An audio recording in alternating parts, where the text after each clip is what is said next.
દરેક નીતિની સામે કાયદાની રીતે ઊભો રહેતો SSK ન્યૂઝ ચેનલ। સુરતમાં અકસ્માતની વધી રહેલી ઘટનાઓ વચ્ચે વરાછામાં લક્ઝરી બસના ચાલકે બેફામ રીતે લક્ઝરી બસ હંકારી અકસ્માત સર્જ્યો હતો, જેમાં કાર રિક્ષાને અડફેટે લેતા કેટલાક લોકોને ઈજા પહોંચી હતી।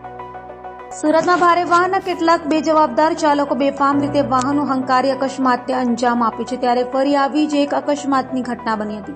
સુરતના વરાછા વિસ્તારમાં બેફામ દોડી રહેલી લક્ઝરી બસના ચાલકે સ્ટીયરિંગ પરથી કાબુ ગુમાવતા બસ ચાલકે એક કાર અને રિક્ષાને અડફેટે લીધા હતા, જેમાં રિક્ષા ચાલકને ઈજાઓ પહોંચી હતી। જો કે ભરચક વિસ્તારમાં બસ ચાલકે અકસ્માત સર્જ્યો હતો। સદનસીબે કોઈ મોટી દુર્ઘટના સર્જાની હતી, પરંતુ પોલીસ કમિશનરના જાહેરનામાનું વારંવાર બસ ચાલકો ઉલ્લંઘન કરતા હોવાનું ચર્ચાયું હતું।